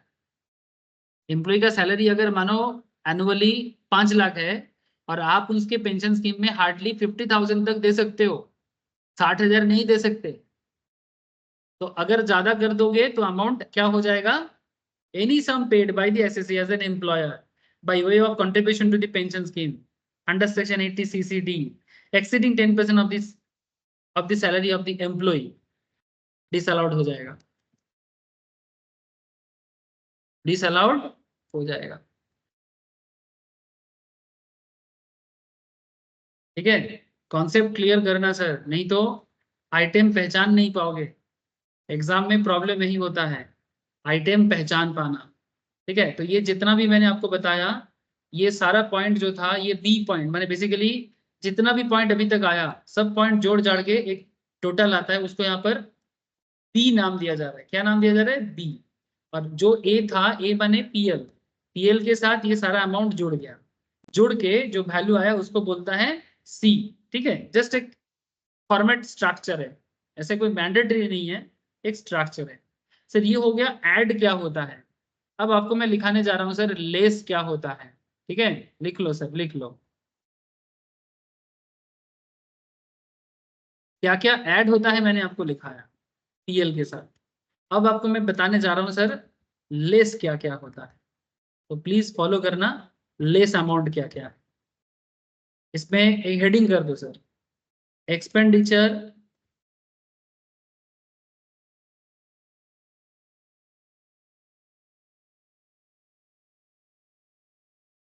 allowable as deduction but not debited to PL. Expenditure allowed है पर पीएल में डेबिट नहीं हो पाया, एक्सपेंडिचर अलाउड है पर पीएल में डेबिट नहीं हो पाया, माने जो करना था पर नहीं किया। ठीक है, जो करना था पर नहीं कर पाया, ट्राई टू अंडरस्टैंड सर। ठीक है, जो करना था पर नहीं कर पाया, जैसे कि क्या करना था पर नहीं किया?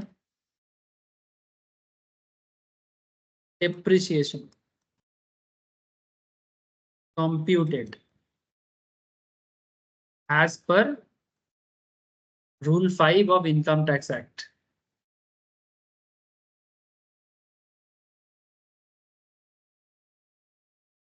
Income Tax Rule 1962. Depreciation computed as per Rule 5 of Income Tax Rule 1962, ये अलाउड है पर नहीं किया, ये कर लेना चाहिए। ठीक है, ये लेस हो जाएगा, जो भी सी अमाउंट होगा उसमें से लेस होगा, सी से सारा लेस होगा सर। नेक्स्ट लिखो,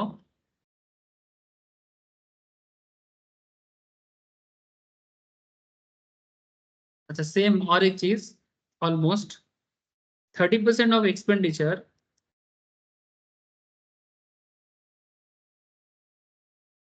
disallowed in an earlier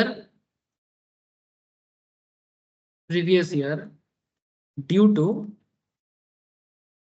non deduction of TDS। मैंने हमको TDS काट के पेमेंट करना चाहिए था पर हमने नहीं किया था। 30% of expenditure in earlier previous year due to non deduction of TDS और non remittance। मैं सरकार के घर में रिमिट भी नहीं किया, टीडीएस काट के क्या करना पड़ता है, अपने पॉकेट में थोड़ी रखा जाता है, टीडीएस काट के सरकार के घर में रिटर्न फाइल कर देना चाहिए। और non remittance before due date,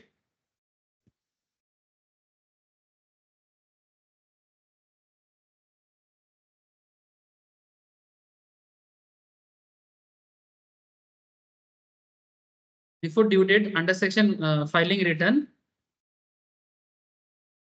under section 139 subsection 1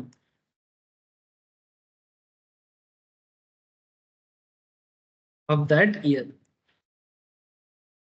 तो इसमें क्या है, 30% of the expenditure in an earlier previous year due to non-TDS or non-remittance before due date of that year allowed this year, allowed this year, माने इस साल मिल जाएगा sir. उसका जो पेमेंट हुआ था वो खर्चा पहले डिसअलाउड हो गया था, अब अलाउड हो जाएगा। Allowed this year on remittance, क्योंकि इस बार गवर्नमेंट के घर में टीडीएस पहुंच गया। रेमिटेंस माने गवर्नमेंट के घर में टीडीएस पहुंच गया है। क्योंकि सरकार को टीडीएस पहुंच गया है तो ऑटोमेटिकली गवर्नमेंट उसको क्या बोलेगा कि आप पीएल से उसको लेस कर सकते हो। अगर आपने नहीं किया तो कर देना, ठीक है। इस कॉन्सेप्ट को बोलते हैं this item of adjustment is generally given under additional information, ठीक है। ये सब अच्छा, ठीक है, ये लिखने का जरूरत नहीं है।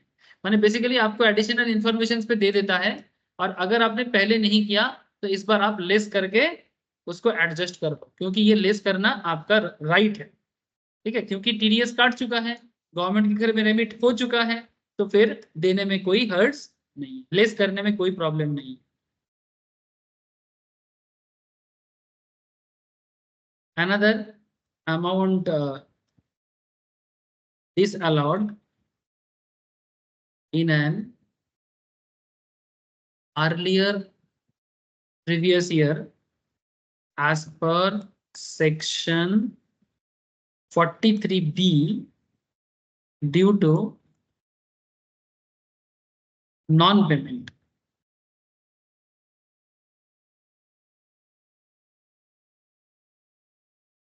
ऑन और बिफोर ड्यू डेट, माने कुछ लाइबिलिटी था, पेमेंट नहीं हुआ था, जो पहले वाला केस में पड़ा है सर, ठीक है। Due to non payment on और बिफोर ड्यू डेट।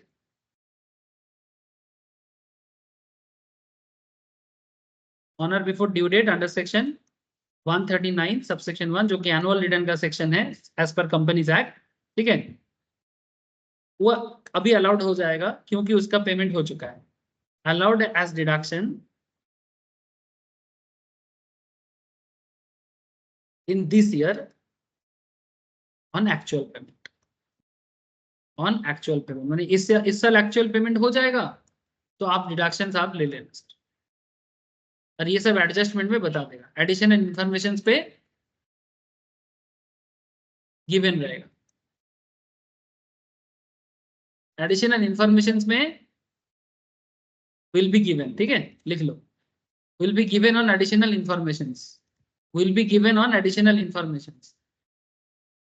आपको हेडेक लेने का जरूरत नहीं, विल बी गिवन लिख के रख लो, तो जैसे ही दे देगा लेस कर दे। तो ये लेस करने के बाद सी से ये सारा इंफॉर्मेशन लेस होने के बाद आपके पास जो अमाउंट आता है उसको बोलते हैं डी, और सी से जब डी माइनस हो जाएगा, सी से जब डी माइनस हो जाएगा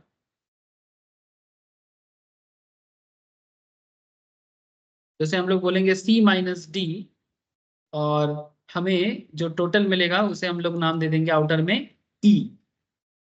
इसके बाद भी कुछ आइटम रह जाता है, इसके बाद भी कुछ आइटम रह जाता है, वो भी लेस आइटम ही है सर। ये वेरी इंपॉर्टेंट एरिया है, सारा चीजें इंपॉर्टेंट है। मैंने बेसिकली वही सर, एक हाथ का तो इम्पोर्टेंस है, दो हाथ का भी इम्पोर्टेंस है, राइट हैंड लेफ्ट हैंड की तरह। अच्छा, इसका लिख के रख लो, मैं कल आपको बाकी पॉइंट्स कंप्लीट कर दूंगा और समझा भी दूंगा। Income credited in PL but not taxable